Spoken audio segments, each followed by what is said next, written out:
To'satdan telefoningizga noma'lum xabar keldi. Afsuski bilib bilmay bunday dastur shaklidagi jo'natmalarni o'qib, firibgarlar tuzog'iga tushib qolayotganlar oramizda ko'pchilik. Shu bois ham yurtdoshlarimizga telefoningizga shubhali xabar kelsa, nima qilasiz degan navbatdagi savol bilan murojaat etdik. Xuddi shunday xabar bo'ldi. Singlim bilan bog'liq.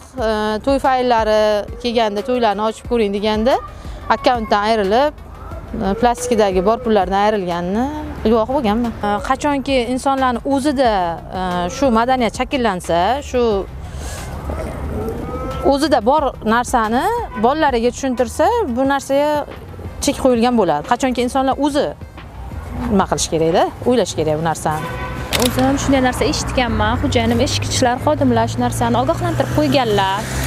Telefonlaringizga, Telegram raqamingga qandaydir shubhali yoki biror nima kelsa, uni ochasizlar, ko'rmaganlar. Chunki kontaktlaringga bor, kontaktlaring saqlanib bo'lsa, o'sha kontaktni ham san o'zi ochsang, ularni ham telefoniga boradi-da. Shu narsa ana bo'ladi. Pul yechib olinadi kartadan deb aytganlar. Yo'q, u narsa kelsa biz birdan o'talik qilib tashlaymiz. Boshqa joylardan kelgan, masalan, har qanday podarka beramiz, telefon yutolamiz desa, ishonmasliklari maslahat beraman. Hech kim hozir o'z-o'zidan telefon bermaydi yoki mukofotlamaydi. Agar mahalla beradigan bo'lsa, telefon birorta mukofotlarni o'zlari chaqirib, uylariga telefon qo'ng'iroqlarini chaqirib berish mumkin. Nima deydi? Telefondan pul o'tkaziladi. Ana shu kodlarni bermaslik kerak. Ishonmaslik kerak-da, umuman. Kodni bermaslik kerak. Keyin maslahatim yana telefonga bu keldi, sog'alar bor, yutuqlar bor deganga ham ishonmanglar. Bu hech qachon to'g'ri gap emas. Men o'zim telefonimdan ko'p pullar yechilgan. Demak, sizda shunday holat kuzatilgan. 700 ming bo'lgan payti 600 nech puldir qandaydir pul yechib olingan. Keyin yana qaysidir puldan yana bir 50 ming, 60 ming yechib olingan. Kartadan kartaga pul tashlashga ham ehtiyot bo'lish kerak ichida. Tushib ketgandan hech kim bermaydi. Insofli bo'lsa beradi, insofsiz bo'lsa bermaydi. 2 kun oldin bo'ldi shunaqa. Keldi, ishxonamizda bittasidan shunaqa pul so'rab turib kelyapti.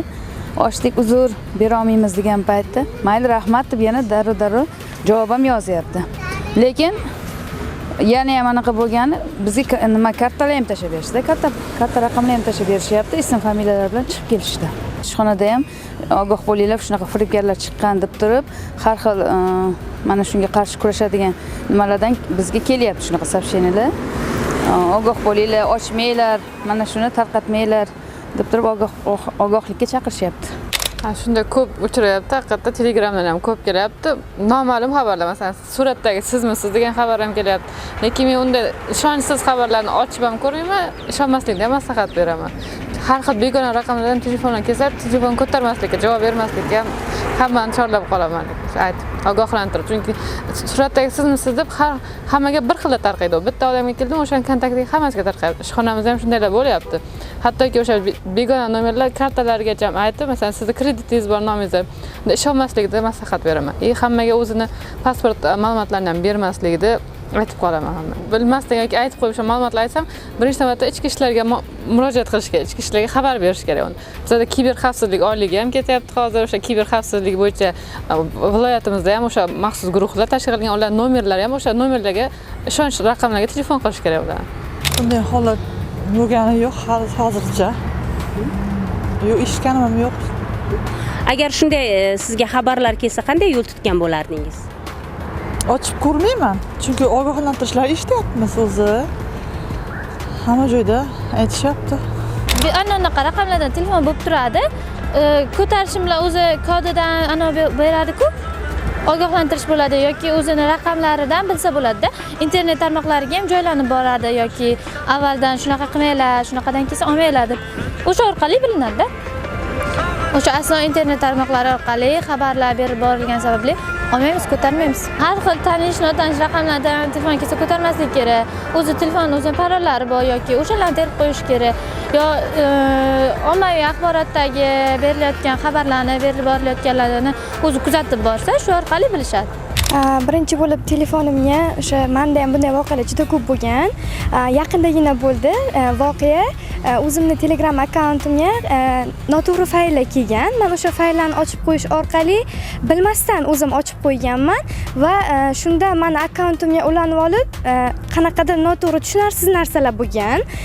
Bunda birinchi bo'lib men o'sha operatsiyalarga, ya'ni o'sha kiber xavfsizlikda ishlaydigan xodimlarga murojaat qilganman va keyin ichki ishlar xodimlariga murojaat qilganman va shu orqali masalaga yechim topib harakat qilganmiz. Bu yoq to'g'ri ketgan keyin. Faylni ochganimdan keyin Telegram akkauntimga o'xshash akkaunt ochilgan va o'sha akkauntdan tanishlarimdan qarz so'rab murojaat qilishgan.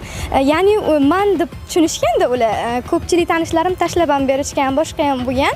Endi hozir kiber o'sha jinoyatchini qidirilmoqda hozir. Yaqinlarimda ham, bolalarimga ham har xil qo'ng'iroqlar bo'lgan. Lekin bular qo'ng'iroqqa ham javob bermaydi. Sud chaqiruv xatlarini ham birdan udalib tashlayapti. Chunki bu xavfsizlik haqida xabarimiz, informatsiya bo'lgani uchun bolalarimizga ham, qarindoshlarga ham bu informatsiya aytib o'tilgan. Biz o'zimizni shundan himoya qilib turibmiz. Chunki kuyib qolgan odamlarni ham ko'ramiz. Kesib ketgan, kartonda pul yo'qolib qoldi deydi. Bari o'zlarining xavfsizligidan, e'tiborsizligidan bo'ladi. Agar inson o'zi xatoga yo'l qo'ysa, u boshqa odamlar foydalanib ketadi. Men nima demoqchimanki, shu ozroq o'zlarini ustida ishlasin, bilim saviyasini oshirsin, ehtiyot bo'lsin.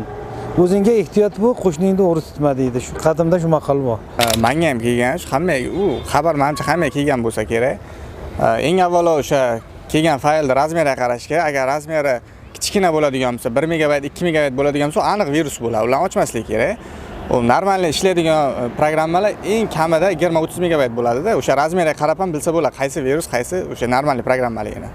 Menimcha kiber xavfsizlikda o'zini qanaqadir programmasi chiqdi. O'sha begona fayllarni uстановка qilishni taqiqlab qo'yadigan o'zini programmasi chiqdi. O'shani uстановка qilib qo'yish kerak, telefonga o'rnatib qo'yish kerak. Anglaganingizdek, o'rganmaslik, bilimsizlik va ehtiyotsizlik nafaqat kishini uyaltiradi, balki hayoti uchun ham xavf keltiradi. Shunday ekan, hushyor va ogoh bo'lish faqat o'zimiz uchun foydali.